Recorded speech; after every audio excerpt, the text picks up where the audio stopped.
Coming up on Eyewitness News, more local in the morning at 6. Cleaning up crime. A special patrol leads to several arrests in the Forest City. Just how many did police pick up?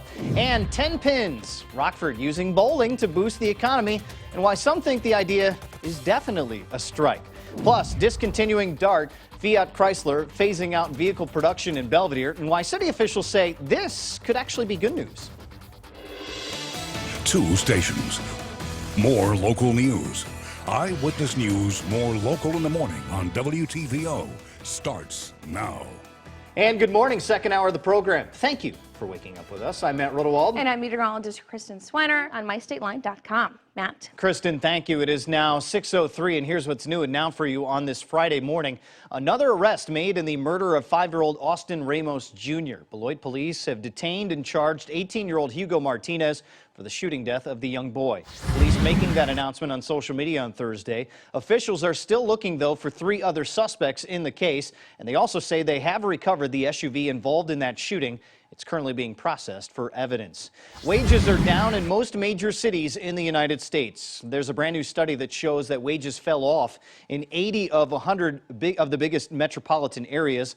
Almost all of those 100 metro areas saw improvement in at least one other area, either employment, productivity, or average wealth per person. However, most saw less pay for workers, and the wage declines affected minorities the most. But good news if you're looking to buy a house. Mortgage rates are actually dropping. The 30-year mortgage rate has now fallen to 3.79%. The rate on a 15-year fixed mortgage, that now stands at 3.7%. Freddie Mac says that it's the 4th straight week of declines. Now, back in December, the feds raised the rates and interest rates for the first time in nearly a decade, but experts say that the steady drop in rates show that the Federal Reserve is not the sole determinant of mortgage rates. A car-to-car shootout on a West Rockford street. 2 men were shot on Thursday in a wild scene and another violent night in Rockford's Fairgrounds housing project. This happened in the 1000 block of West Jefferson Street Thursday night. Rockford police say 2 people were driving when a black vehicle pulled up alongside them and opened fire. Police say they were struck in the back but will survive their injuries. No arrests have been made in the case. The shootings come on the heels of stepped-up police action, hoping to catch violent criminals in the act. It's been a focal point since 24 people across the Forest City were robbed at gunpoint in recent weeks. Eyewitness News reporter Phil Reed has more on why police say that Wednesday night was actually a quiet night for crime. That's Phil Reed reporting, and Caruana says that 2 of their squad cars crashed while pursuing suspects. He was riding in one of them, but no one was hurt in either incident. A man was arrested after robbing a gas station this week. 39-year-old Brian Swain reportedly walked into the Road Ranger on 11th Street in the early hours of Thursday morning. Police say he pulled out a handgun and demanded cash, then fled from the scene but was caught a short time later. Swain is now being charged with armed robbery and possession of drug paraphernalia.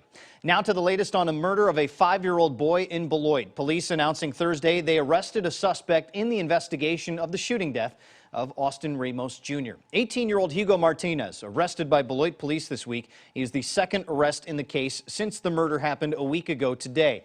Interim Police Chief David Sobalski also announced that 3 other men previously considered persons of interest are now considered to be murder suspects in the case. 24-year-old Isaac Torres was arrested Tuesday in McHenry County on unrelated charges. He's now been since extradited back to Rock County and is facing homicide charges. Police are still searching for 21-year-old Eric Salazar Mota and 23-year-old Sergio Ortiz Regosa. Those 2 are believed to have fled the state. Beloit police also announcing that they've recovered the SUV involved in the shooting in western Rock County. Funeral services for the 5-year-old boy will be this afternoon at 1 p.m. at Our Lady of Assumption Catholic Church in Beloit, and burial of Ramos will take place at Newark Cemetery. A man is dead overnight after a crash in Rockford. Police say it happened in the 1200 block of West Street.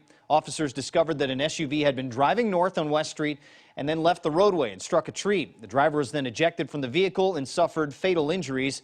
We'll have more information for you as it becomes available on the air and online at mystateline.com. Meanwhile, the Rockford man struck by a car on Springfield Avenue on Tuesday has now died. 29-year-old Douglas Wise died Thursday morning. The coroner's office is saying that he succumbed to head trauma as a result of the accident.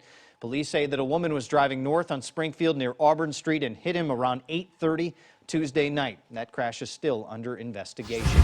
The Forest City is knocking down all of the pins to bring economic growth to the city. Officials with the Rockford Area Convention and Visitors Bureau gathering on Thursday at Don Carter Lanes to announce a series of bowling tournaments coming to Rockford.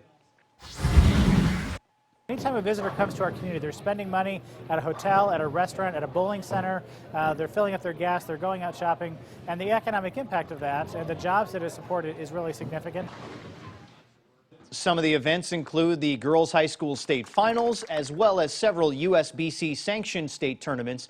That's the national governing body of bowling. It is now 6:09, and coming up on Eyewitness News, Governor Rauner creating a brand new task force to bring new jobs to Illinois.